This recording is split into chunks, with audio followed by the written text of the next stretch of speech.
Izinkan saya menyampaikan beberapa hal untuk menjadi renungan bagi mereka yang malas mendirikan sholat. Renungan itu antara lain, yang pertama, buka Al-Quran surah Al-Hajj ayat 47.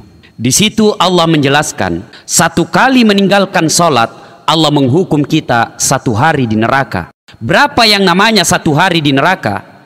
1 hari di neraka sama dengan 1000 tahun ukuran dunia. Yang kedua, perenungan bagi mereka yang malas sholat. Buka Al-Quran surah Al-Fat ayat 29. Di situ Allah berfirman, Bismillahirrahmanirrahim, Muhammad Rasulullah walladzina ma'ahu as-sidda'u alal kuffar ruhama'u bainahum tarahum rukka'an sujada ila akhir ayat. Yang artinya bahwa tanda umat Muhammad itu setidaknya ada 5. Salah satu di antaranya kata Allah, rukka'an sujada. Kamu lihat mereka ruku dan sujud.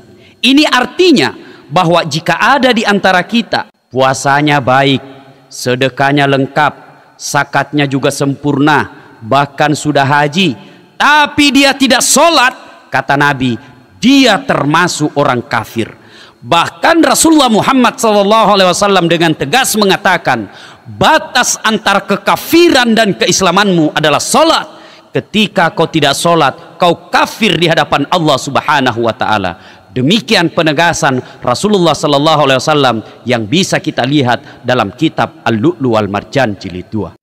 Perenungan ketiga bagi mereka yang malas sholat. Nabi pernah bersabda, as-salatu miftahul khair, as-salatu miftahul jannah, as-salatu imanuddin. Salat itu kunci kebaikan, salat itu tiangnya agama, salat itu kuncinya surga. Artinya apa? Jika ada orang yang bagus akidahnya, bagus agamanya, tapi dia tidak salat, banyak amal kebaikannya, nanti di akhirat dia tidak punya kunci kebaikan, nanti di akhirat dia tidak punya kunci surga, bahkan dia termasuk orang yang tidak punya tiang agama. Perenungan yang keempat bagi mereka yang malas sholat.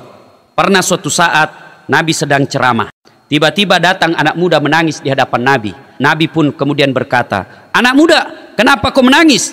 Ya Rasulullah, bagaimana saya tidak menangis? Bapakku mati, tidak ada yang sholati jenazahnya. Nabi bangkit dari tempat duduk dan marah, berdosa seluruh orang Islam yang ada di desamu, kenapa mereka tidak sholati bapakmu?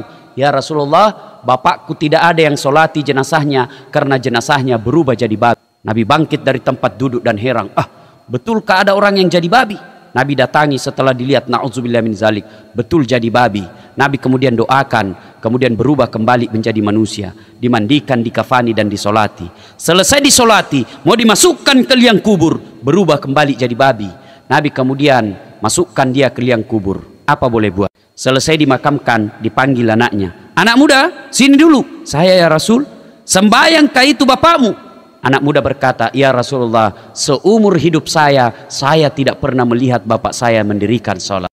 Perenungan yang kelima, di alam kubur nanti, menurut buku Tanbihul Ghafilin yang dikarang oleh Abu Laid As-Samarkandi, di situ dijelaskan bahwa orang yang tidak mendirikan sholat pada saat dia meninggal nanti di alam kuburnya, ada teman yang diutus dari neraka Jahannam, namanya Asisuhuja al-Uqra. Kemudian terjadilah dialog dengan jenazah dengan utusan ini.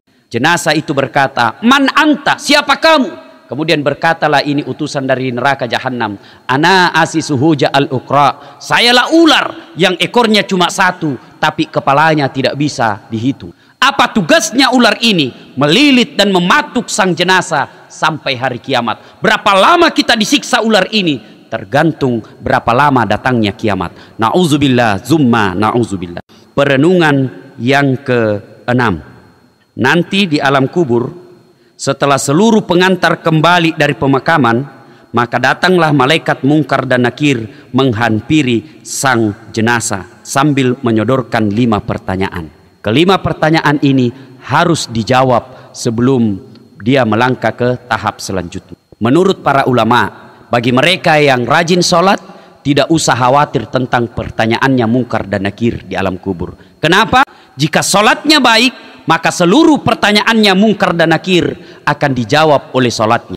Mengakhiri uraian, saya mengajak kepada kita semua untuk kembali memelihara sholat 5 waktu kita.